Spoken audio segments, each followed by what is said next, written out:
हाँ जी dear viewer, स्वागत है आप सभी का एक बार फिर से आपके अपने चैनल पर। मैं नरेंद्र कुमार और आज का हमारा वीडियो है एंटी डिफेक्शन लॉ, दल बदली के खिलाफ कानून। सबसे पहले हम देखते हैं कि डिफेक्शन होता क्या है। डिफेक्शन का बेसिक मतलब होता है कि जब कोई भी व्यक्ति अपनी पार्टी चेंज कर लेता है क्योंकि नेता है। जैसे लगता है कि आज के टाइम में बीजेपी का दौर चल रहा है तो कांग्रेस वाले नेता बीजेपी में एंटर कर रहे हैं। जैसे ही मान लो कि सरकार चेंज होती है, कांग्रेस की सरकार आ गई, तो फिर बहुत सारे नेता हैं जो वो बीजेपी को छोड़कर कांग्रेस को ज्वाइन करना शुरू कर देते हैं। तो जिसकी वजह से जो आम लोग हैं उनका लीडर्स के ऊपर ट्रस्ट ख़त्म हो जाता है कि इन लीडर्स का कोई स्टैंड नहीं है। जैसे ही सरकार चेंज होती है तो ये अपनी पार्टी चेंज कर लेते हैं। तो इनकी कोई पर्टिकुलर आइडियोलॉजी नहीं है, पार्टी के प्रति कोई डेडिकेशंस नहीं है, सिर्फ ये वोट्स के लिए बार बार पार्टीज चेंज करते हैं। तो जिसकी वजह से पॉलिटिकल इंस्टेबिलिटी की जो कंडीशंस है वो देश के अंदर क्रिएट हो जाती हैं और बार बार सरकारें गिरती हैं, कभी बनती हैं। तो इसकी वजह से लोगों का ट्रस्ट है जो वो पार्टियों से कम हो जाता है।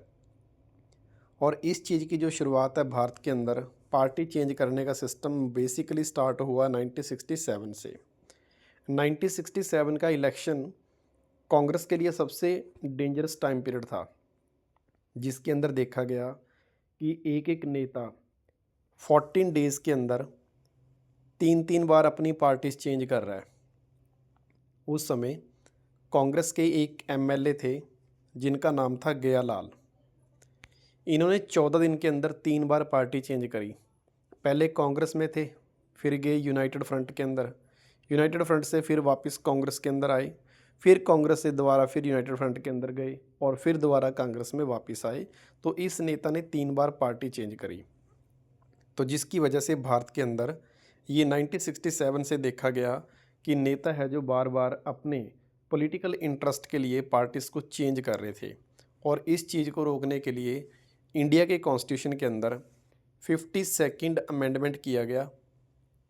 अमेंडमेंट का मतलब होता है कि कॉन्स्टिट्यूशन के जो एग्जिस्टिंग लॉज हैं उनके अंदर कुछ चेंज करना या कोई नया लॉ है जो वो ऐड करना, ताकि जो भी पॉलिटिकल प्रॉब्लम्स आ रही हैं उनको सॉर्ट आउट किया जा सके, या सोशल कोई प्रॉब्लम आ रही है तो उसको सॉर्ट आउट किया जा सके। अब तक हमारे कॉन्स्टिट्यूशन के अंदर ऑलमोस्ट 100 से ज़्यादा अमेंडमेंट हो चुकी हैं और इस अमेंडमेंट का नंबर है 52। और इसको ऐड किया गया इंडिया के कॉन्स्टिट्यूशन के अंदर 1985 के अंदर। और इसका मेन मोटिव यही था कि कोई भी नेता है जो वो अपनी पॉलिटिकल पार्टीज़ को चेंज ना करे, वो एक पार्टी के साथ रहे और सरकार बार बार इनस्टेबल ना हो। इन चीज़ों को रोकने के लिए ये एक्ट लाया गया 1985 के अंदर।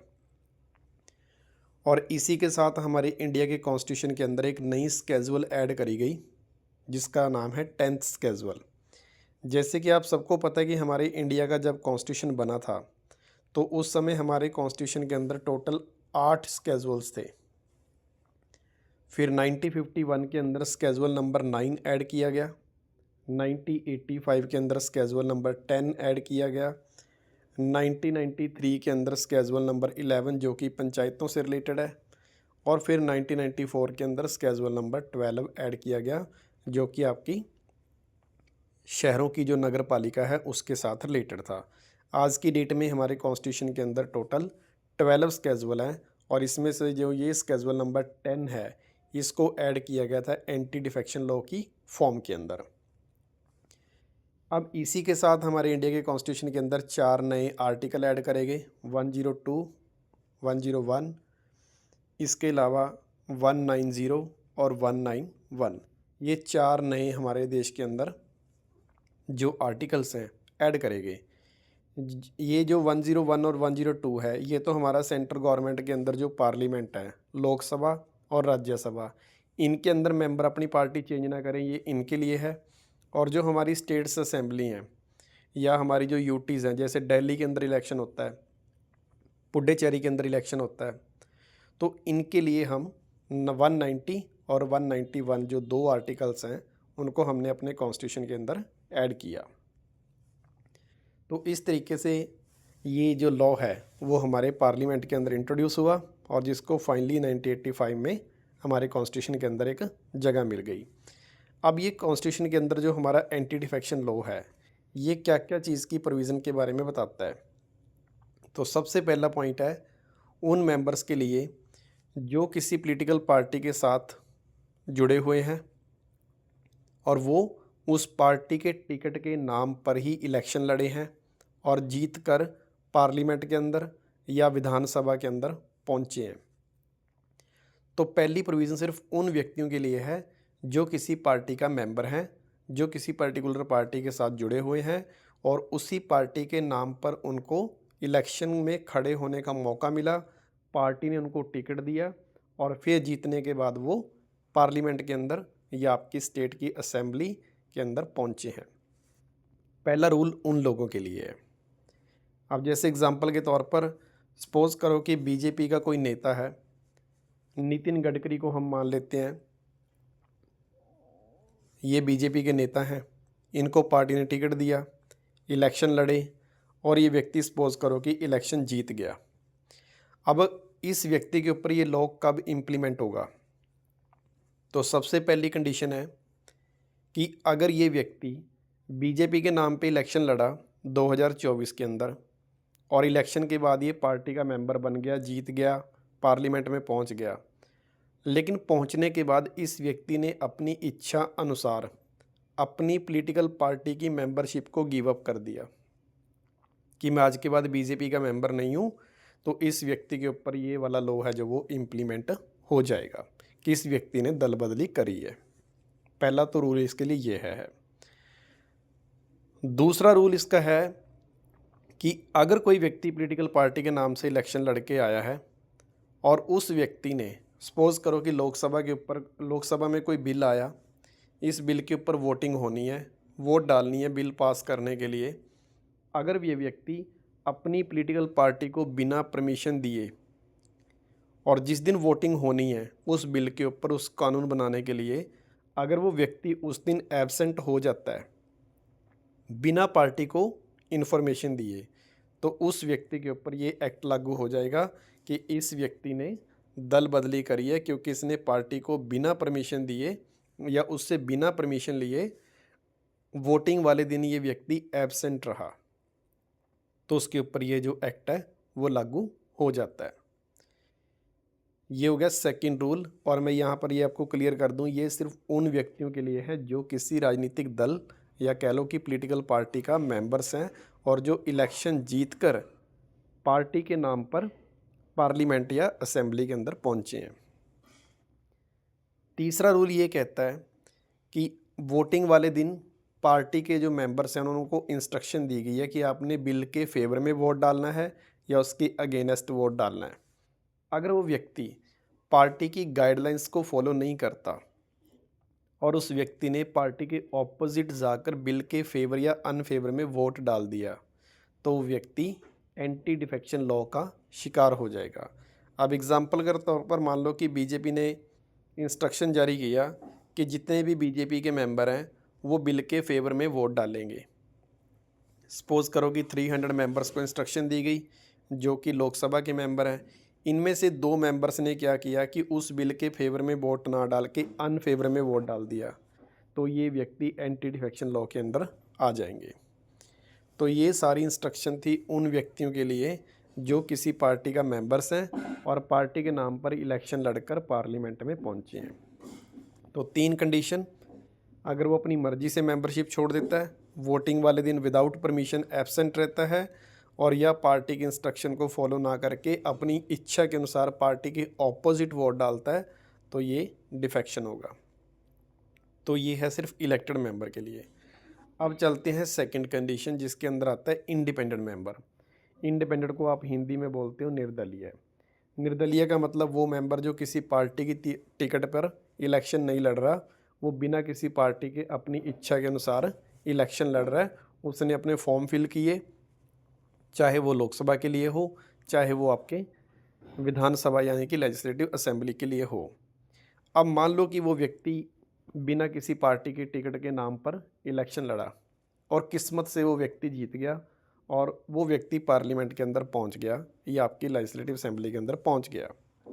लेकिन पहुंचने के बाद क्या किया, उस व्यक्ति ने जाकर किसी पॉलिटिकल पार्टी को ज्वाइन कर लिया कि आज के बाद मैं बीजेपी का मेंबर हूँ या इंडियन नेशनल कांग्रेस का मेंबर हूँ या आम आदमी पार्टी का मेंबर हूँ, तो उस व्यक्ति के ऊपर ये लॉ लागू हो जाएगा कि इस व्यक्ति ने निर्दलीय इलेक्शन लड़ा था लेकिन जीतने के बाद बीजेपी को ज्वाइन कर लिया, तो इसकी वजह से इस व्यक्ति के ऊपर ये लॉ इम्प्लीमेंट हो जाएगा। तो ये एक ही कंडीशन है और ये सिर्फ किस मेंबर के लिए है, जो आपका इंडिपेंडेंट है, आज़ाद उम्मीदवार है और उसके बाद जाके जीतने के बाद किसी पार्टी को ज्वाइन कर लेता है। अब इसके बाद आता है हमारे पास तीसरी टाइप के मेंबर, जिसको हम बोलते हैं नॉमिनेटेड मेंबर। अब नॉमिनेटेड मेंबर क्या होता है? जैसे हम जानते हैं कि राज्यसभा के अंदर जो 12 मेंबर्स होते हैं उनको राष्ट्रपति अपनी मर्जी से नॉमिनेट करता है। लोकसभा के अंदर 2 एंग्लो इंडियन मेंबर थे जो कि अब हट चुके हैं 2020 की अमेंडमेंट के अकॉर्डिंग। अगर मान लो कोई व्यक्ति नॉमिनेटेड मेंबर है राज्यसभा का या लेजिस्लेटिव असेंबली के अंदर, उसको नॉमिनेट किया गया, अगर वो व्यक्ति नॉमिनेटेड होने के बाद पूरे 6 मंथ उसको हो गए हैं, वो अभी राज्यसभा के अंदर या लोकसभा के अंदर या विधानसभा के अंदर या विधान परिषद के अंदर मेंबर है, और 6 मंथ के बाद वही व्यक्ति कोई पॉलिटिकल पार्टी को ज्वाइन कर ले, तो उस व्यक्ति के ऊपर ये लॉ इम्प्लीमेंट हो जाएगा। हाँ, पर याद रखें कि अगर वो व्यक्ति मान लो कि नॉमिनेटेड होने से 6 मंथ पहले किसी पार्टी को ज्वाइन कर लेता है तो उसके ऊपर ये लॉ इम्प्लीमेंट नहीं होगा। लेकिन हाँ, अगर नॉमिनेट हो गया और 6 मंथ पूरे हो चुके हैं और उसके बाद कोई पॉलिटिकल पार्टी ज्वाइन कर ली, तो उसके ऊपर ये लॉ है जो वो इम्प्लीमेंट होता है। तो ये 3 कंडीशन है, इलेक्टेड मेंबर्स के लिए, इंडिपेंडेंट मेंबर्स के लिए और तीसरा है आपके नॉमिनेटेड मेंबर्स के लिए। इसके बाद हम चलते हैं टॉपिक नेक्स्ट कि उन व्यक्तियों के बारे में जिनके ऊपर ये लॉ इम्प्लीमेंट नहीं होता, जिनको इसके अंदर एक्सेम्पशंस मिली हुई हैं। सबसे पहले कि if a member go out of his party as a result of merger of the party with the another party 2/3। अब इसका मतलब क्या, देखो मान लो कोई पॉलिटिकल पार्टी है, उसके लोकसभा के अंदर सपोज करो कि आपके 90 मेंबर्स हैं। अब इस 90 मेंबर्स में 2/3 मेंबर्स हैं जो वो जाके किसी अदर बी नाम की पार्टी को ज्वाइन कर लेते हैं। टोटल 90 मेंबर हैं जो जीत के लोकसभा के अंदर पहुंचे हैं। अगर उसमें से 2/3 मतलब 90 का 2/3 निकालोगे तो आपको एस्टिमेट 60 आएगा। अगर इस 90 में से मान लो 60 मेंबर जाके किसी अदर पार्टी के अंदर ऐड हो जाते हैं, तो इन 60 मेंबर्स को हम एंटी डिफेक्शन लॉज के अंदर काउंट नहीं करेंगे। तो ये कंडीशन है। अगर मान लो कि 90 में से 59 मेंबर उधर चले गए, यानी कि 2/3 से एक मेंबर ही कम है, तब भी ये 59 मेंबर्स है जो वो एंटी डिफेक्शन लॉज के अंडर आएंगे, क्योंकि 2/3 मेंबर से अगर ज़्यादा होते हैं तो फिर वो डिफेक्शन में नहीं आएंगे। अगर 2/3 से कम है तो फिर उन सभी के ऊपर ये लॉ है जो वो इम्प्लीमेंट होगा। सेकंड एग्जाम्पशन है if a member elected as a presiding officer of this house.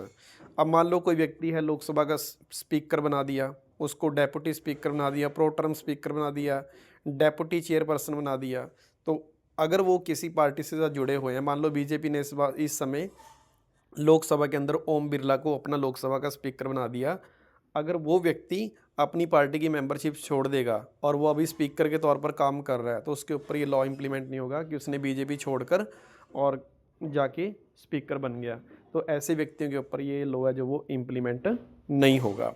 अब नेक्स्ट कंडीशन आपकी वो है कि अगर आपकी पार्टी में से 1/3 मेंबर स्प्लिट हो जाते हैं। 1/3 का मतलब जैसे मैंने पहले आपको बताया कि 90 का 1/3।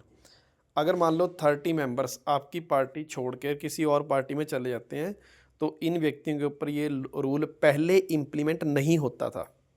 लेकिन अब ध्यान रखें कि 91st अमेंडमेंट हुई 2003 के अंदर, और उसमें ये बात लिख दी कि अगर आपकी पार्टी के 1/3 मेंबर भी लेफ्ट कर जाते हैं तो उन 1/3 के ऊपर भी ये लॉ इम्प्लीमेंट होगा। तो यहाँ से बड़े ध्यान से इसको समझना है कि 1985 से लेकर 2003 तक तो ये लॉ इम्प्लीमेंट होता था कि अगर 1/3 मेंबर छोड़कर चले गए तो इनके ऊपर डिफेक्शन नहीं लागू होगा। लेकिन 2003 के बाद ये प्रोविज़न कर दी कि अगर कोई पार्टी में से 1/3 मेंबर पार्टी छोड़कर चले जाते हैं तो उनके ऊपर ये लॉ इम्प्लीमेंट होगा। तो इस तरीके से अब आप ये कह सकते हो कि ये वाली जो कंडीशन है ये आपकी इसके अंदर ऐड करके 1, 2, 3 और प्लस आप इसको ऐड कर सकते हो। अगर आपकी पार्टी के 1/3 मेंबर पार्टी छोड़कर चले जाते हैं तो 1/3 के ऊपर भी ये लॉ इम्प्लीमेंट होगा। तो टोटल 4 कंडीशन इलेक्टेड मेंबर्स के लिए, इंडिपेंडेंट के लिए, नॉमिनेटेड के लिए। अगर आपकी पार्टी का 1/3 मेंबर स्प्लिट करता है, फोर्थ कंडीशन ये है, तो इन सभी केस के अंदर आपके ऊपर ये लॉ है जो इम्प्लीमेंट होगा। तो ये था आज का आपका टॉपिक, एंटी डिफेक्शन लॉ।